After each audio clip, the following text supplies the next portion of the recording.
Gustavo, você consegue enxergar alguma forma de instrumentalizar as Forças Armadas para a esquerda? Sou militar e posso te garantir que é muito difícil de criar qualquer tipo de diálogo por dentro. É uma grande tarefa, né? Eu acho que é uma tarefa importante, principalmente entender que dentro da organização das Forças Armadas a luta de classes também impera, né? É uma tendência que fica muito clara dessa existência quando a gente acompanhou na semana passada a declaração do almirante da Marinha, que foi contrário à inserção do João Cândido no panteão dos heróis da pátria brasileira. O João Cândido, né, para quem não sabe, para quem não estava na semana passada e não viu, foi uma das lideranças da revolta da Chibata, uma revolta que aconteceu na República Velha em 1910, e foi um movimento popular, tocado e liderado por marinheiros que eram muito maltratados nos seus trabalhos, eram tipo aquela virada do século XIX para o século XX, né? Então eram várias pessoas que eram ex-escravizados, muitas pessoas que não tinham emprego, não tinham oportunidade, eram obrigadas a servir, sabe? E aí tinha uma manutenção das relações de poder, assim, bem próximas da escravatura. Então era, tipo, muito comum que os marinheiros fossem punidos com chibatadas, né, pelos oficiais. E aí o João Cândido liderou, né, uma revolta que foi organizada pelos marinheiros, porque ao mesmo tempo que a Marinha Brasileira mantinha a condição de vida, de trabalho dos marinheiros terrível, as Forças Armadas Brasileiras compraram, naquele ano, 2 encouraçados. Não sei se foi naquele ano ou nos anos logo anteriores. O encouraçado São Paulo e o encouraçado Minas Gerais. Os 2 navios que eram os mais modernos, assim, do mundo. Era modernidade pura, assim, importado da Inglaterra, bagulho foda. Pica pra caralho. E aí, inclusive, curiosidade, no Civilization, pra quem gosta de Civilization, a arma suprema, quando você escolhe lá o Império Brasileiro, o bichinho o fodão, né, tipo, o monstrão mais foda do seu personagem, né, da sua civilização, é o Minas Gerais. É o encouraçado Minas Gerais. Aí você ataca pelo mar e ele é foda, viu? É bem, bem foda. Mas enfim. E aí, ao mesmo tempo, você tinha as condições de trabalho dos marinheiros, que era uma porcaria, tá ligado? E aí, junto com isso, você tem uma marinha que tá se modernizando, pá, não sei o quê. E toda aquela brisa das forças que é muito próxima das Forças Armadas, né? Dessa ideologia tecnocrática, né? Uma ideologia muito próxima que, enfim, só serve para poder manter uma estrutura de privilégio. E aí, os marinheiros, né? É um dos marinheiros, acho que é Marcelino dos Santos, foi punido porque ele entrou com uma garrafa de cachaça no convés e ele foi condenado a tomar 250 chibatadas amarrado no mastro do navio. Simplesmente. No meio do castigo ele morreu e ele continuou tomando chibatada. E pra quem não sabe, ó, isso aqui é uma questão importante, né? Porque eu acho que muitas vezes quando a gente tá estudando história, a gente acaba não tendo muita dimensão do que significa, do que as coisas significam, as vias de fato. O foda é que você procura chibata no Google pra mostrar pras pessoas, e aí fica aparecendo chicotinho sensual. Ah, parece que é chibata tiazinha. Peraí. Pronto, agora sim. Olha aí, ó. É que não é bem isso aqui. A chibata que eles usavam era uma chibata mais parecida com um chicote. Ó, é isso aqui, ó.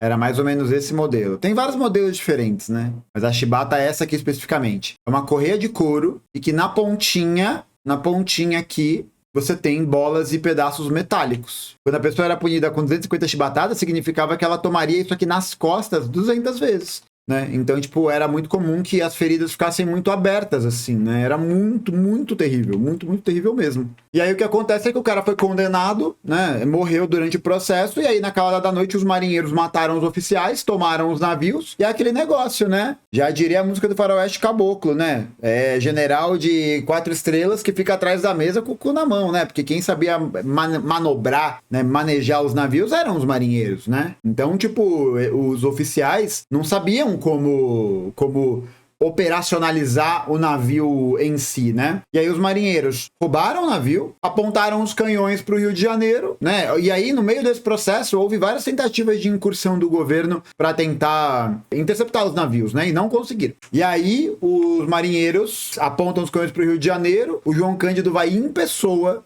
para o escritório do governo para poder negociar a melhoria das condições de trabalho, para negociar o fim da punição das chibatadas. Ele ganha essa permissão e é traído depois. Ele vai preso, morre muitos anos depois. No canal, aqui no História Cabeluda, tem um vídeo que eu fiz há 1000 anos atrás que conta a história da revolta da chibata. Eu recomendo que vocês deem uma olhada por lá, tá? É bem bom. E aí o que acontece? E aí eu acho que tá a brisa, né, que o camarada tinha comentado. São trabalhos políticos da ordem diferentes, né? Porque quando a gente para pra pensar na formação do oficialato brasileiro, A gente olha que historicamente tem a formação, né, desses grandes cargos, dos almirantes e tal, de membros da classe dominante, né? Cara, isso é desde a Idade Média. Isso é desde a Idade Média, parça. Na Idade Média, você se transformava numa liderança militar, você muitas vezes era líder de alguma milícia popular, tipo grupo de mercenários, assim, né? Mas você ter um cargo de alta patente militar ainda é um significado de distinção política. Então, tipo, era muito importante para os reis, né, lá no processo de formação do Estado moderno, terem o apoio de membros das Forças Armadas que dominassem essas artes, né, que dominassem esse processo da estratégia, que dominassem essa ciência militar. E aí a grande questão é que esse tipo de reflexo, né, aparece também expostos na classe. Na própria classe, né? Na própria dinâmica das classes. Então, os marinheiros são o quê? São os membros da classe trabalhadora, né? São os membros ali das classes subalternas. Eu acho que é mais interessante pensar na ideia de classes subalternas nesse aspecto, né? Que também não deixa de ser classe trabalhadora, mas para mostrar essa relação. E aí você vê, o almirante lá é contra a colocação do João Cândido no panteão. Qual foi a justificativa dele? De que o João Cândido quebrou a ordem e a hierarquia, quebrou a disciplina militar. E é exatamente isso. E o almirante está certo. Essa é a questão, o almirante ele não está errado, porque o João Cândido quebrou a disciplina e a hierarquia militar que condiz com a forma da organização militar que mantém uma classe dominante, uma classe privilegiada, um patriciado, um grupo específico, uma minoria no poder. Não, acho que está certo no sentido legalista e está certo até no sentido filosófico, né? Porque a gente precisa entender que isso é verdade. O exército, ele é formado, né? Enfim, todos os aparelhos militares e tudo mais, eles são formados por uma dimensão, uma noção de hierarquia que é muito forte, que é muito importante, tá ligado? E aí você tem, né? Tipo, essa demonstração da quebra desse princípio hierárquico fundamental e que garante a continuidade da reprodução da organização militar da forma de como ele é hoje, que é justamente isso. Oficiais, né? Uma casta. E aí você olha, pô, qual que é o maior gasto das Forças Armadas hoje no Brasil? Vem comigo, você aí do chat. Comenta aí, qual que é o maior gasto que as Forças Armadas têm no Brasil hoje? Aposentadoria. Folha de pagamento para pensão e aposentadoria especial, que é uma parcela muito pequena dos militares que recebe. Qual que é essa parcela? A parcela dos estratos mais altos das Forças Armadas. É isso. Fora todo o resto da estrutura, né? Hospital, condomínio, várias paradas. A questão é justamente que a gente precisa colocar esse debate sob um debate que permita que a gente entenda qual é a dinâmica de classes que está inserida nesse processo. Isso é fundamental, porque os soldados do Exército Brasileiro, os praças, os cabos, é uma galera que trabalha, que é fodida também, sabe? Isso, que pode chegar ali num nível hierárquico um pouco maior e tal, se muito, né? Se não morrer no processo, se não se suicidar no processo, né? Porque tem essa, né? As carreiras de segurança, né? Aqui da Polícia Militar de São Paulo, por exemplo, é a profissão que mais tem taxa de suicídio. É isso, né? É tudo um processo de criar um consenso dentro daquela força que é profundamente reacionário. Isso aqui é foda, né? Porque o trabalhador tá fudido, tá desempregado, não tá conseguindo emprego fixo, e aí a área que abre concurso para poder contratar a galera, qual que é? Polícia Militar. Aí é foda. Ah, mano, essa parada da prótese peniana e do Viagra, sei lá, eu acho isso bobo. Foda-se, sabe? Foda-se que os caras tomam Viagra. Foda-se que pediu prótese peniana. Foda-se. Ah, engraçado. Sei lá, foda-se. E aí é isso, né? É uma estrutura que existe para poder manter a continuidade da reprodução do quê? Né? Da guerra dos trabalhadores contra os trabalhadores. No final das contas, é isso. Amigos, o que acham de uma pessoa que se identifica como um comunista, mas não leu muito sobre isso? Eu sou essa pessoa, amo o preceito comunista, mas não tenho muito conhecimento. Pô, eu acho que tem um processo de identificação, né? Eu acho que a gente cria uma empatia, né? Ao entender quais são as dimensões políticas por detrás daquilo. Eu acho que isso ajuda a criar esse sentido, né? De você... Enfim, né? Não tem como a gente aderir a alguma coisa se a gente não se sente um pouco empático por aquilo, se a gente não cria de alguma maneira uma relação com aquilo. Então, eu acho que é importante reforçar que os estudos sobre o comunismo, né? Os estudos sobre o socialismo, sobre o comunismo e tal, eles requerem a prática científica, eles requerem a leitura, eles requerem o conhecimento. Não significa, e aí é diferente, né? Não significa dizer que você precisa pegar o livro e destrinchar ele de primeira. Não é isso. Não é isso. Não é sobre a produção de um ideal de conhecimento, de ciência, né? Mas é entender que você precisa estar lendo, debatendo essas questões, inserido dentro da militância que consiga ter esse contato com a experiência daquilo que o comunismo é feito, né? Para que o comunismo existe? O comunismo existe para fazer a revolução dos trabalhadores. É isso. Não é isso. Não é para isso que ele serve. Então é isso. E aí eu acho que é importante a gente ter esse cuidado, sabe? Ter esse cuidado. Por isso que é um processo, e tem um livro muito bom, eu estou montando umas aulas sobre isso, Fundamentos da Filosofia Marxista-Leninista. E aí é muito interessante porque você precisa analisar que o processo de conscientização é também um processo de autoconsciência. Um processo de autoconsciência. Um processo de autoconsciência no sentido de que você precisa, de alguma maneira, se destituir desse lugar que a ideologia liberal burguesa nos coloca muito. Que é o lugar do individualismo, né? Do lugar da compreensão muito atomizada do mundo, atomizada das coisas, de se retirar um pouco dessa ideia bem antropocêntrica renascentista, né? Do homem como centro do mundo. O homem, um homem, né?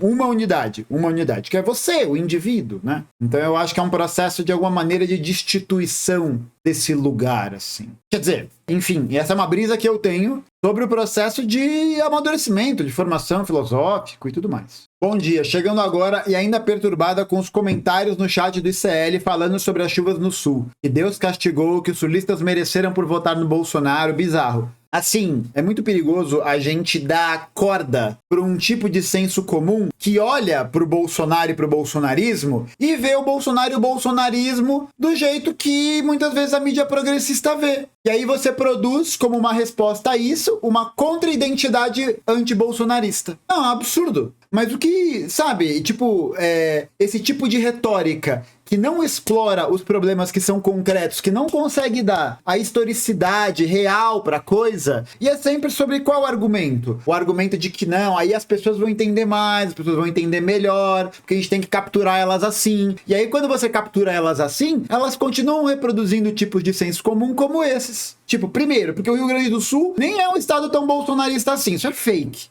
É fake, cara, isso é fake. O Rio Grande do Sul é palco de grandes mobilizações de setores populares do Brasil. Porra, a campanha da legalidade foi no Rio Grande do Sul, tá ligado? Pô, então começa daí, assim. E aí você, além disso, você percebe que você não foca, ao longo de todo o desenvolvimento, você não foca na questão concreta, né? Você pode bater no Bolsonaro ou no bolsonarismo. Pode bater no Bolsonaro ou no bolsonarismo, não tem problema. Aliás, é importante que se faça isso, né? Porque o cara é o representante das ideias, dos pensamentos, da política mais violenta, assim, sabe? Mais nesse sentido de opressora para outras pessoas, para a vida de outras pessoas. Então é importante que se faça isso. Mas é importante que se faça isso sob o aspecto que consiga dar concretude histórica para isso. Qual que é esse aspecto de concretude histórica? É você criticar o Bolsonaro porque ele é um agente da classe dominante. Você conseguir sair desse lugar que a gente se encontra, dessa alucinação petista, cara. Dessa alucinação progressista. Alucinação! Porque olha ali, o Bolsonaro e o bolsonarismo, Bolsonaro. O problema é sempre o Bolsonaro. Sempre o Bolsonaro. O problema não é a política de austeridade, não é o arcabouço fiscal. O problema são os aliados do Bolsonaro. Aliado Bolsonaro. Eles são problemas também. É um problema também. Mas, pô, e a política da privatização de presídios? Sabe? Como que você faz uma crítica à esquerda para isso? Porque senão você só produz uma contra-identidade bolsonarista. Que é o que a gente está vendo hoje. O governo patinando completamente. Ontem fui no ato aqui da Praça da Sé, da Pastoral Operária, e os camaradas da RR colaram. A gente viu várias organizações, vários sindicatos, o Conlutas, o Sinasef, vários trabalhadores dos técnicos e assessores dos TAIs envolvidos nisso, que estavam ali manifestando, não sei o quê. Esvaziado. Muita gente lá e tal, mas é o que comentaram lá em cima antes. Esvaziado. Esvaziado. Insuficiente. Insuficiente. Não dá. Não dá. Isso tem que ser dito. Aí tava lá o PCBRR, tava lá várias organizações, o PCB tava lá, o PCBRR tava lá, o PSTU tava lá, a Pastoral Operária, cursinhos populares, coletivos periféricos, sindicatos. Eu acho que a UP não tava, acho que a UP organizou um ato em Mauá. Acho que alguma coisa assim, organizou um ato em Mauá, ou no ABC, na região metropolitana, e aí organizou por lá. E aí, mano, você vai olhar para os atos das grandes centrais sindicais, que foi aquela palhaçada, que esse é o nome, palhaçada, circo, não, nem circo, né? É que nem a minha camarada Ju Guerra falou, tiraram o pão e ficou só o circo, né? Porque nem o evento é bom mais. Fizeram um ato lá na Arena Itaquera, Diadema, obrigado. O A da UP foi em Diadema. Fizeram o ato lá das grandes centrais sindicais, lá no estádio de Itaquera, na Neoquímica Arena, não é a Arena Corinthians, tá? Perdeu o direito de imagem. Mano, vazio, flopado, porque você não tem nenhum tipo de mobilização política de fato. Não tem, uma palhaçada. E ainda teve o Lula falando o bagulho lá da campanha do Boulos, velho. Mano, nossa. Ô, na moral. E aí fica nessa, qual que é o discurso, né, do progressismo? Ai, não, é um erro convocar ato, é um erro mobilizar, porque o Bolsonaro, blá, blá, blá, blá, blá. Aí você compara o tipo de combate que se faz na Colômbia. Mano, vocês viram o 1º de maio na Colômbia? Olha isso aqui, velho. Aqui, ó.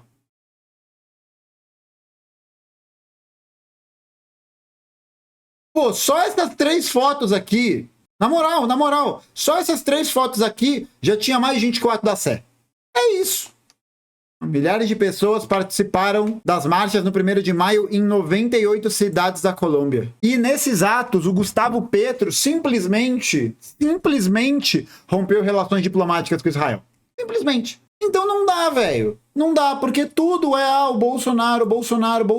E aí acontece uma parada dessa. E aí o problema é esse. Quando você não consegue fazer uma crítica de caráter político, de caráter que consiga aprofundar a questão, você ir além do Bolsonaro, você falar além do Arthur Lira, tá ligado? Conseguir conceder às pessoas mais ferramentas e dinâmicas para poder analisar a realidade que a cerca. Quando você não faz isso, a expressão imediata daquilo que é negativo é o Bolsonaro e o bolsonarismo. Então vale tudo para derrotar o Bolsonaro e o bolsonarismo. E aí você vê a posição de pessoas chauvinistas falando que os gaúchos merecem o que está acontecendo no Rio Grande do Sul porque só tem bolsonarista lá. Olha que merda. Olha que merda, velho. Não dá pra acreditar. E tá tudo bem. Porque a esquerda hegemônica tava falando, não é hora de criticar o Eduardo Leite, porque o Eduardo Leite é um cara da direita democrática. A Assembleia Legislativa do Rio Grande do Sul dedicou pro aparelhamento da Defesa Civil, para comprar instrumento, ferramenta, coisas para a Defesa Civil conseguir trabalhar em casos como esse, dedicou 50 mil reais, meu parceiro. 50 mil reais. 50 mil reais. 50 mil reais. 50 mil reais pro estado do Rio Grande do Sul. Não dá. Não, passou da hora da gente entender que não tem como a gente construir uma ideia de uma hegemonia contrária às forças do capital e às forças da classe dominante se a gente não fizer a crítica radical a isso e superar esse progressismo rebaixado. Superar. Porque, cara, a parada é essa.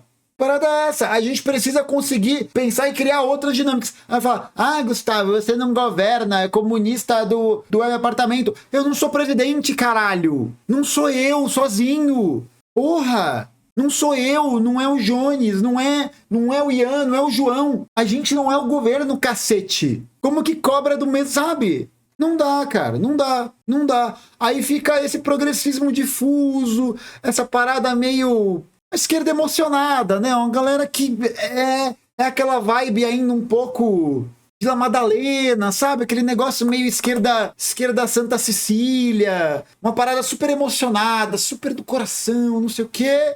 E falta crítica, e falta o instrumento de combate a essas ideias. Não tem, não tem. Porque tá ocupado falando, o Bolsonaro e o bolsonarismo, o Bolsonaro e o bolsonarismo, o Bolsonaro e o bolsonarismo.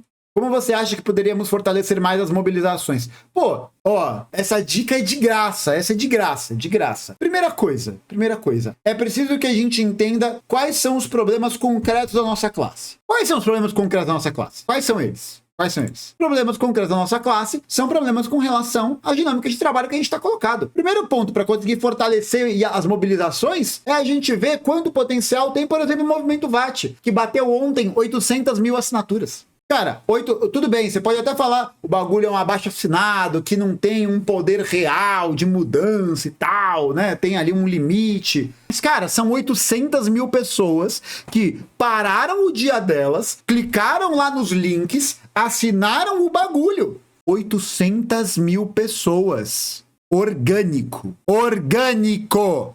Porra, isso é um potencial que mostra pra gente que é um problema que atinge uma galera. Que atinge uma galera, tá ligado? E, pô, como que um governo dos trabalhadores não olha isso? Sabe por que não? E aí que tá a questão central. E aí essa questão que o progressismo precisa superar. Precisa superar. O governo não é dos trabalhadores. O governo não é para os trabalhadores. Gente, assim, não é nenhum juízo moral. É só a gente olhar a prática e ver quais são os movimentos, as propostas, as leis, as medidas que foram realizadas para poder garantir a vida da classe trabalhadora. E eu tô dizendo isso para a gente levar em consideração tudo, tá? Desde reajuste de bolsa, reajuste de bolsa, programa de desenrolar dívida, que também flopou. O Desenrola Brasil flopou.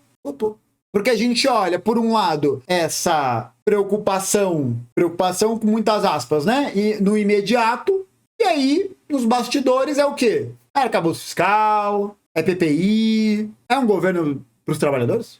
Flopou porque não teve adesão das pessoas. Aderiu muito pouco. Tanto que vocês lembram disso? Vou até... Endividamento do brasileiro cai, mas inadimplência, parar de pagar, atinge 1/3 do país. Caiu pela primeira vez em 4 anos, massa, mas 78% da população segue endividada. A queda foi de 0,1 ponto percentual em relação a 2022, com cerca de 108 mil pessoas a menos nessa situação. Aqui, da Agência Brasil.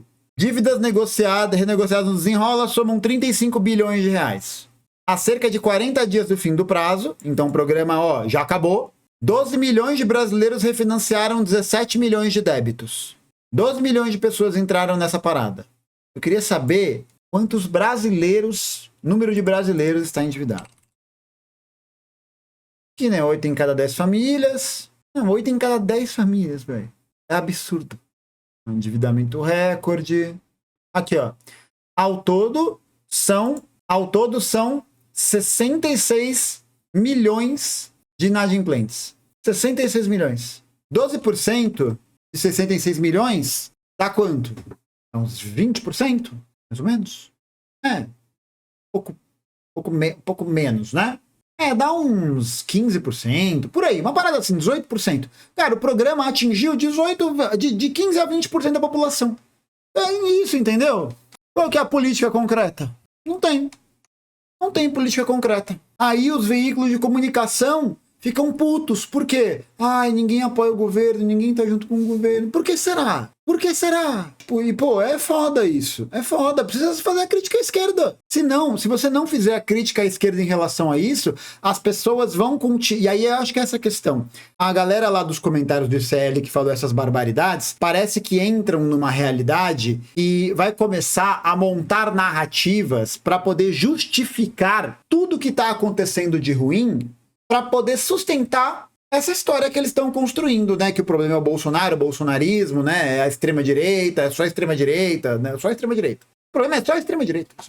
O problema não é a greve dos servidores federais, não é o governo que está sendo realizado no Ceará, no Piauí, no Maranhão, na Bahia, que são governos terríveis. Não é a crítica ao processo de retirada do orçamento do Estado. Não, o problema não é esse. Nada disso é um problema. É só a extrema-direita. É só o bolsonarismo. É só o Nicolas falando de testosterona. É isso, né? Aí a pessoa vai lá para poder dar sustentação ideológica a essa merda, vê que o Bolsonaro é só o problema, vê uma parada desesperadora, como é no sul do Brasil, como está acontecendo no sul do Brasil, e não é a primeira vez. E é isso, não é a primeira vez. Não é a primeira vez. Aí o cara porque o nome disso, gente, é despolitização. O nome desse processo é despolitização. Despolitização. Você não está enxergando os meandros políticos desse processo. Não está. Aí. Acabou. Já era. Gera comentários como esses. Gera percepções como essas. Se a gente quer construir uma alternativa de comunicação que combata de fato não só a extrema-direita, também a extrema-direita, também o projeto que a financia, nós precisamos fazer uma crítica à esquerda. Dar substância para as pessoas entenderem que não basta ficar xingando o Bolsonaro no chat. Não basta você ficar, sabe, nessa punhetação do governo. Não dá. Não dá para você ficar arrumando justificativa. Não dá. Não dá. Se você quiser construir uma alternativa para poder superar isso. Se você não quiser, aí tudo bem. Tudo bem. Problema, cada um sabe o que faz. Cada um sabe o que faz. Agora, construir uma alternativa concreta para isso demanda da gente essas novas posições. Não tem como. Não tem como.